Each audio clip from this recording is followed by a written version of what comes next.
Get everybody? I'll start this ball rolling here. Sure.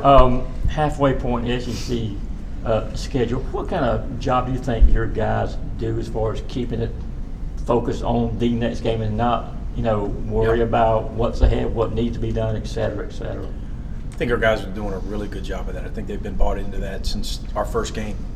Continue to experience the process and move on to the next play, next play mentality. And for us, the next play the last couple of days has been that next film session, that next practice, the next drill and practice, drill to drill, play to play. So our guys have had although we're a very young team, we've had a mature approach that we're proud of. So we got better today. I know I asked you, I think it might have been after the South Carolina win, if that was a must-win, even though some of your players were saying that, you said it was not. Yeah. As far as this week goes, I don't want to say a must-win week, but how important is this week coming up? You got some home games, so you need to take care of. Yeah, I mean, it's important that we play well and we continue to get better. And if we do those things, if we continue to play really well at home, it'll put us in a position to potentially have success. But we won't talk about that final score till the last couple of rounds of the game. We want to get off to a good start. We want to have a really good shoot-around tomorrow. But we play really hard. We have a lot of fun. We play with a lot of passion. We play connected when we're at home in the Stick. And it's an elite home court advantage now, like the rest of our league. And we've been elite at home. We're 12-1 with only one loss to the number one team in the country by a couple of points. So does that mean that we have success tomorrow? It's a factor, but more importantly, I think it helps. Our fans have helped us play well and play hard and play with pride. And our fans have been loud at home. And generally speaking, teams throughout college basketball play better at home. We certainly do. But we've got to play well to beat a good LSU team. Go ahead. Who are you looking to step up defensively in order to defend that LSU backcourt with Carter and Sears?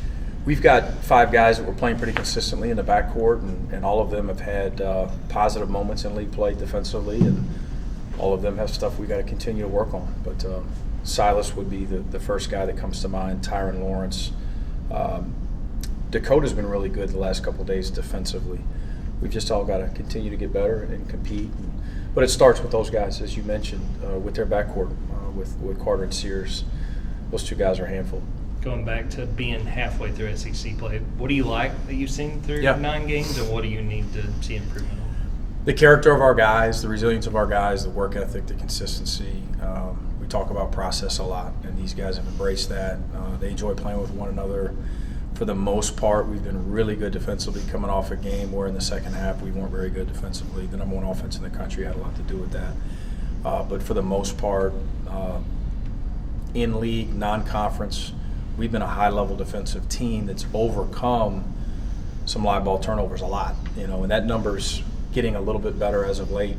Hopefully it continues to trend in that direction. But despite us throwing the ball to the other team at times and allowing them to get out in transition with numbers, our defensive numbers speak for themselves. They're really, really high. Offensive rebounding has been really good for us, attacking the rim, drawing fouls, are areas, strengths for us. Defensive rebounding has really hurt us in league play, just in league play especially. Our numbers continue to decrease in trying to block out some of the best offensive rebounding teams in the country at the same time. So that's another point of emphasis for us right now. Ace is having a kind of a tough stretch from 3 recently. Is there any instructions you give him in terms of when to shoot, when not to shoot? Yeah, I mean, for the most part, that stuff started in June, and then we revisited some of those conversations and those points of emphasis through film, and individual film, team film practices. He's taken really good ones, and he's got a good stroke. But we're also asking a true freshman to bang on the offensive glass and on the defensive glass, and ball screen coverage at 25 feet, and sprint back in transition, and sprint the ball screen. I mean, we're asking him to do a ton of things. It's not like he's walking into a wide open 3 with other future pros around him like he was a year ago in high school. In high school, where the game's a little bit easier for him. He's playing against some of the best defenses in the country. It's the best defensive league, arguably, in the history of college basketball. He'll continue to shoot good ones, and he'll make some. Saturday night, you were talking about harping on free throws this week. What's kind of the message been as you're trying to see that improve? Changed up some of the drill work we're doing with free throws the past couple days. We'll continue to tinker with that stuff. Started talking about it a lot more, so it's beyond being mental for us. Like it's a challenge now. Like, guys, we had to make free throws to win in the SEC, and we've struggled. We've struggled at the 3-point line and at the foul line, but our guys are working at it and shot it pretty well today. Hopefully that carries over. Is that something you're starting to see vocal leaders, players talk about more as well?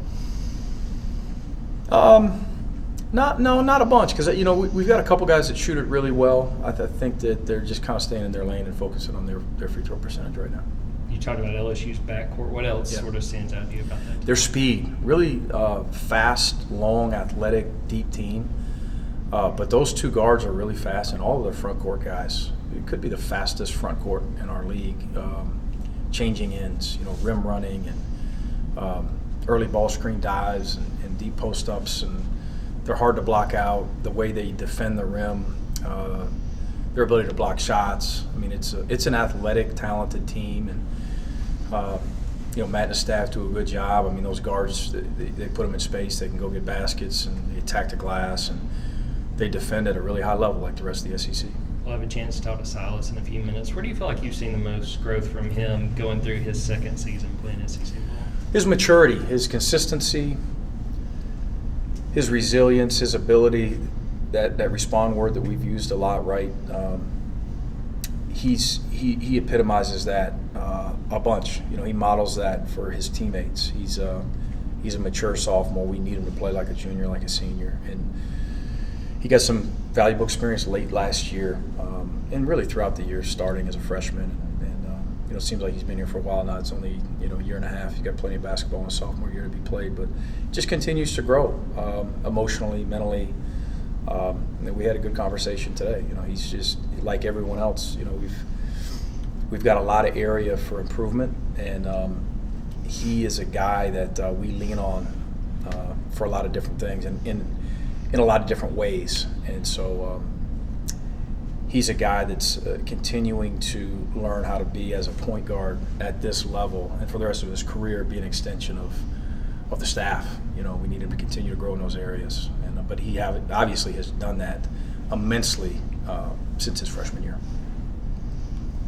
You said earlier last week that you view these in-conference games more as opportunities than must-wins. Yeah. Being that you have such a young core, like we were talking about with Asa, how do you think these in-conference games are helping their individual development? Well, they're playing night in and night out some of the best teams in the country, some of the best defenses, some of the best offenses, some of the best rebounders, playing in front of a great home crowd here, of course, and then playing in some really tough environments. So you win or you learn, right? And so with these guys, they've embraced, we weren't very good last night at this. We got to continue to get better in this area, in that area. Our guys are pretty good too about coaching each other, and owning things. And my bad, I've got to do that a little bit better. And the way our guys communicate with each other in terms of challenging each other is really healthy. Any other question for Coach White? I have a question. Since joining UGA, you're 2-2 against Coach Matt. What makes him so difficult to coach against? His teams are always prepared. His teams play hard. They defend at a high level.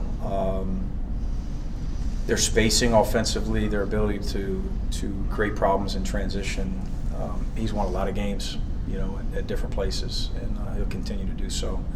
Another really good coach, another really good staff, another really good roster in the SEC. Thanks, Mike.